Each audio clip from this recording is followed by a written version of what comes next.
बिस्मिल्लाहिर्रहमानिर्रहीम। बोलते कालम के साथ मैं आमिर जहान। और आज दुनिया भर के अखबारात में JF-17 थंडर ब्लॉक 3 की धूम मची पड़ी है। और इस धूम की वजह यह है कि बांग्लादेश ने भी ये जहाज़ हासिल करने में दिलचस्पी का इजहार किया है।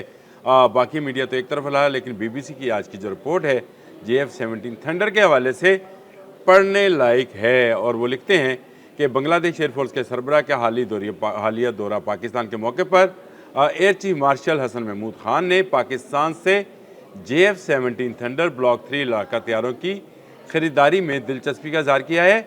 मैं बड़े लंबे अरसे से ये बात कह रहा हूँ कि बांग्लादेश दिलचस्पी का इजहार कर रहा है।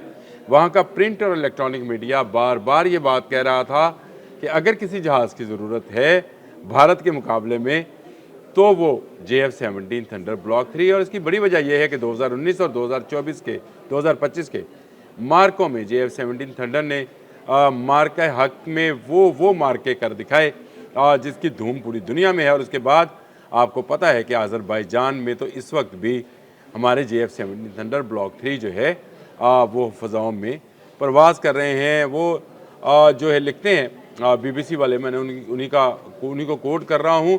JF-17 थंडर ब्लॉक 3 एक active electronically second array ASIA radar और लॉन्ग रेंज BVR से लेस 4.5 जनरेशन का मल्टी रोल लड़ाका तैयारा है जो मुख्तलिफ़ किस्म के जंगी मिशंस पर हिस्सा लेने की सलाहियत रखता है। पाकिस्तान ने चीन की मदद से ये जहाज़ बनाया था और इसने कशीदगी के दिनों में 2019, 2024 और फिर जंग मई में अपनी कारकर्दगी दिखाई। पाकिस्तान अब तक अज़रबैजान, म्यांमार और नाइजीरिया को ये तैयारे फ़रोख्त कर चुका है। और ख़्याल किया जाता है कि इराक़ और लीबिया समेत कई ममालिक के साथ इस तैयारे की फ़रोख्त के माहदे तय पा चुके हैं। यानी दुनिया में अगर किसी जहाज़ की फ़रोख्त इस वक्त जिस तरह किसी ज़माने में F-16 की क्रेज़ हुआ करता था, बशमूल पाकिस्तान बहुत सारे ममालिक ने ये जहाज़ हासिल किए थे। उसकी वजह यह थी कि F-16 आजमूदा जहाज़ था मुख्तलिफ़ जंगों के अंदर। लेकिन JF-17 थंडर ब्लॉक 3 क्यों इतनी मांग बढ़ रही है कि ये भी एक जंग के अंदर आजमूदा है। और कशीदगी के दिनों में भी इसने, यानी 2019 में हमने अभिनंदन वाला जहाज़ गिराया था, वो भी इसी की मदद से गिराया था। पाकिस्तान फ़ज़ाइया के तर्जमान ने BBC को बताया कि अगरचे बांग्लादेश के साथ अभी तक इस तैयारी के फ़रोग़ के हवाले से कोई मुआहदा तय नहीं पाया, ताहम उन्होंने इसकी ख़रीदारी में दिलचस्पी ज़ाहिर की है और इस हवाले से तफसीली बातचीत हुई है। जी बिल्कुल, निटिगेटिस होएंगी बहुत सारी कितने अरसे में मिलेंगे, कितने जहाज़ पहले मिलेंगे, क्या होगा क्या नहीं होगा, कौन कौन से उसके साथ मिसाइल्स और रडार जो हैं वो दिए जाएंगे, पायलट्स की तरबियत कैसे की जाएगी। और इसका तो हमने वादा भी किया है। हमारे एयर चीफ ज़हीर अहमद बाबर साहब ने तो ये कहा है कि हमारे पायलट्स और हम उनको मशाक जहाज़, जो कि वो भी पाकिस्तान का बनाया हुआ तरबीती जहाज़ है जो जंगी तैयारों के पायलट्स को ट्रेन करने के लिए बनाया गया है, वो भी दिए जाएंगे। ये तो हम दे भी रहे हैं। मंगल के दिन होने वाली मुलाकात में पाकिस्तान फ़ज़ाइया के मुताबिक पाकिस्तान के air chief marshal Zaheer Ahmed Babar Sidhu ने सुपर मशाक तरबीती तैयारों की तेज़ रफ्तार फराहमी के साथ साथ मुकम्मल तरबियत निज़ाम और तवील मुद्दती तकनीकी मामनत की यकीनदानी भी कराई। अब आपको समझ आई कि मैं ये कह रहा था कि बांग्लादेश में पाकिस्तानी पायलट्स बंगाली पायलट्स को ट्रेंड करेंगे कि भारतीय जो एयरफोर्स है उसके मुकाबले में, यानी इंडियन एयरफोर्स के मुकाबले में उनके जहाज़ों को कैसे गिराना है। क्योंकि हम ये तजर्बा जंग मई में कर चुके हैं जब हमने उनके जहाज़ गिराए थे। अब ये इसमें बड़ी दिलचस्प और चीज़ें भी हैं।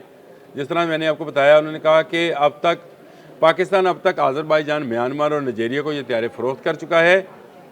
लेकिन अज़रबैजान वाले 40 तैयारे जो हैं JF-17 थंडर, उनकी पहली टुकड़ी जो है चली गई थी। ये $4.6 बिलियन का तारीख़ी मुआहदा था।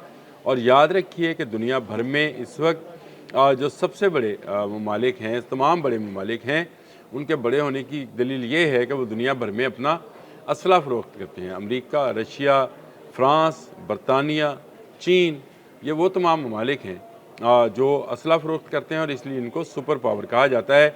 इस्लामी दुनिया में सिर्फ़ एक मुल्क है जो अपना जहाज़ बनाकर दूसरे ममालिक को फ़रोख्त कर रहा है और वो पाकिस्तान है। पाकिस्तानी फ़ज़ाइया के तर्जमान के ने अब तक फ़रोख्त करदा तैयारों की दुरुस्त तादाद बताने से गुरेज़ किया है। ख्याल है कि इराक और लीबिया समेत कई ममालिक के साथ इस तैयारी की फ़रोख्त के माहदे भी तय पा चुके हैं। यानी ये तसव्वुर किया जा रहा है या ख्याल किया जा रहा है या जो रिपोर्टर है वो मालूमात के मुताबिक बता रहा है। कुछ नाक़दीन इस बात पर हैरान है कि कई ममालिक रवायती मगरबी सप्लायर्स की बजाय पाकिस्तान जैसे तरक्की पजीर मुल्क से जंगी तैयारे ख़रीदने को क्यों तरजीह दे रहे हैं। JF-17 जैसे प्लेटफार्म की इन अफवाज के लिए क्या अहमियत है।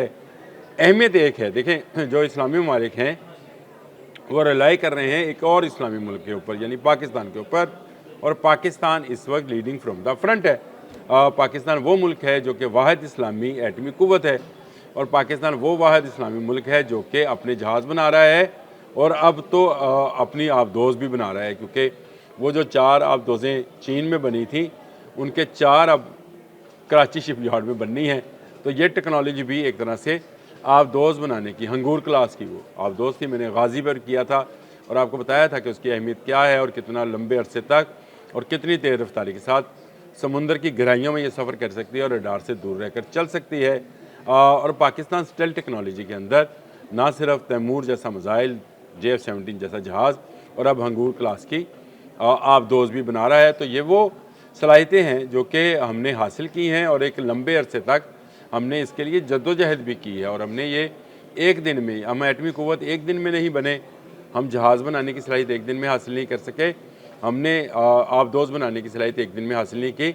इसके लिए तमाम गवर्नमेंट्स ने और तमाम अफवाज के सरबराहान ने मिलकर काम किया है, और इसका नतीजा है कि आज अपने से 10 गुना बड़ी ताकत के को भी हम घास नहीं डालते हैं। और ये भी कल हमारे DG ISPR ने कह दिया कि भाई दोनों मिलकर आ जाओ, यानी अफ़गानिस्तान और भारत दोनों मिलकर आ जाओ, हम आपसे निपटना जानते हैं।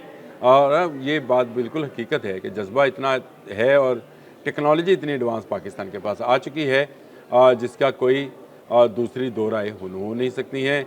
JF-17 थंडर ब्लॉक 3 इसकी मांग में आया रोज़ इजाफा होता चला जा रहा है, और अब अगर बांग्लादेश लेता है तो इसका मतलब ये है कि बंगाल की फ़ज़ाओं में जो है वो जो लाल मिनहाट एयर बेस है वहाँ पर अगर J-10C मौजूद होंगे तो JF-17 थंडर ब्लॉक 3 भी मौजूद होगा। ये मुलाकात इंतहाई अहम है और इंडिया में इस पर जो उनके तजियाकार हैं वो काफ़ी भौंक रहे हैं, लफ्ज़ ठीक है भौंकना, भौंक रहे हैं या सटपटा रहे हैं और सर पीट रहे हैं। इससे पहले वो तैमूर मिसाइल के हवाले से बयानात दे रहे थे कि वो पाकिस्तान ने इसराइल और इंडिया की जो मुआहदा है उसको सबोताज किया है तैमूर मिसाइल का तजर्बा करके। अब वो कह रहे हैं कि JF-17 थंडर ब्लॉक 3 अगर चला गया 4.5 जनरेशन का जहाज़ बांग्लादेश में, तो भारत इस तरफ से भी गैर महफूज हो जाएगा, और गैर महफूज होना भी है। ये बातचीत शुरू हो गई है JF-17 की, जो कि अभी तक मीडिया में थी। हम भी इस पर 2-1 व्लॉग कर चुके थे, लेकिन अब ये तो बात वाज़ह हो गई कि जब से बांग्लादेशी एयर चीफ़ ने पाकिस्तान एयर चीफ़ के साथ मुलाकात की है तो दुनिया भर में JF-17 थंडर की धाक एक मरतबा फिर बैठ गई है। और पाकिस्तान जो है इस्लामी दुनिया का वो मुल्क है जिसका जहाज़ टिकटों की तरह फ़रोख्त हो रहा है, टिकटों की तरह। और इसकी वजह यह है कि उसने राफेल जैसे, Su-30 जैसे, MiG-29 जैसे जहाज़ों को ज़ेर किया है, और S-400 जैसे जो इंटरसेप्टर सिस्टम है जो दुनिया का अब तक का जदीद तरीन सिस्टम समझा जाता था उसको भी मारा है।